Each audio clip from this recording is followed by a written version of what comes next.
About the exam at the end of the period. You got that on then? Good. I just want to read you a few excerpts from Whitman's diary here, 1864 in Central Virginia.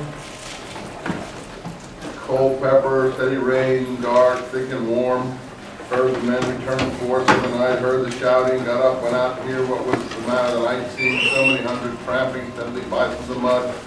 Some big flaring torches of pine outside, I'll never forget, blah blah. So he said all these notes about the actual battle. It's not in your book, about the actual battle. Here's one, for instance, in Washington, 1863. It's not in your book.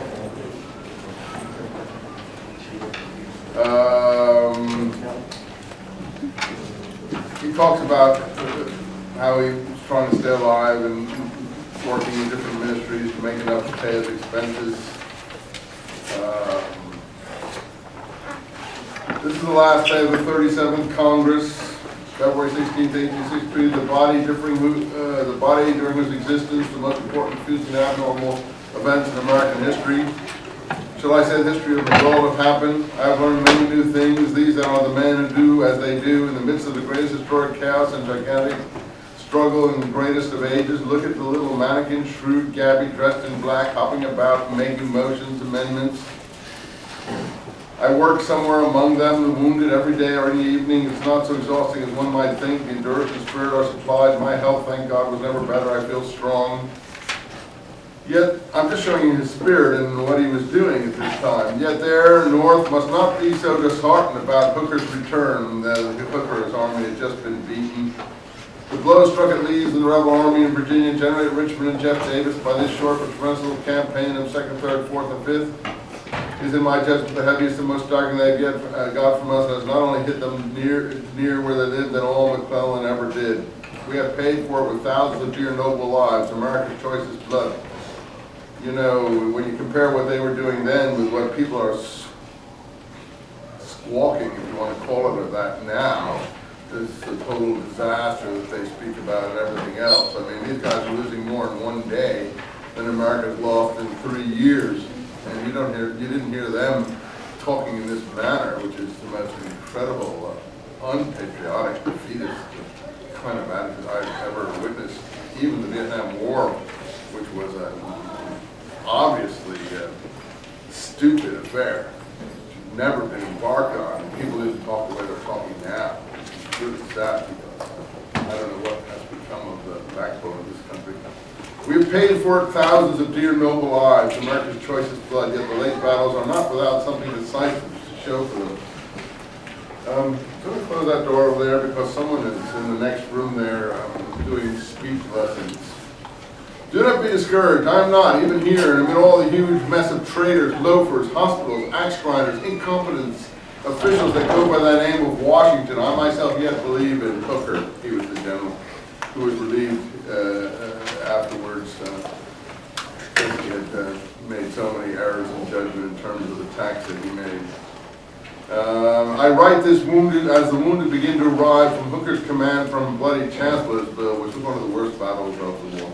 So we have him there as a man who volunteered in his midlife to go down and do this kind of thing. That is, tend the wounded and try to help wherever he could. This is about a parade in Washington after the Battle of Gettysburg. I saw the parade about noon, Pennsylvania Avenue from 15th Street towards the Capitol.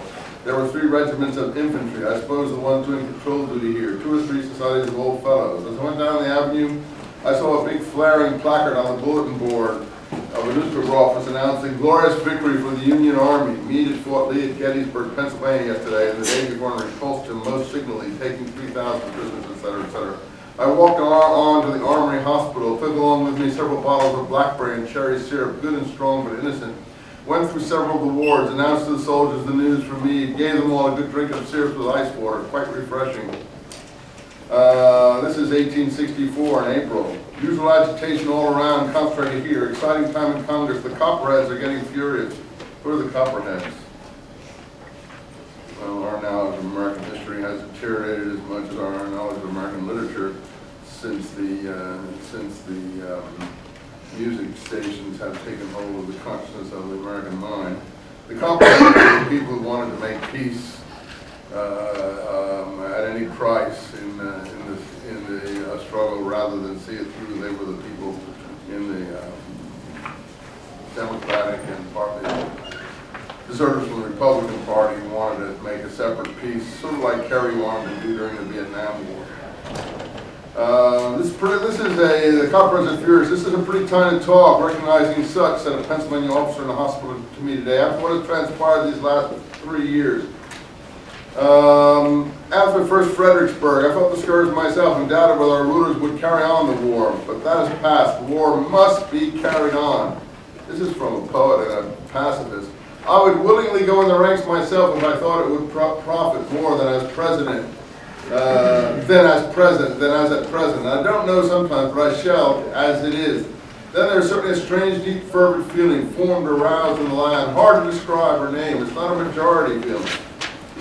I have a little flag presented to me by one of the wounded. It was taken from a secession, a fight, and rescued by our men in a bloody skirmish following. It cost 3 men's lives to get back the 4x3 flag, and tear it from the breast of a dead rebel for the name of getting their little rag back again.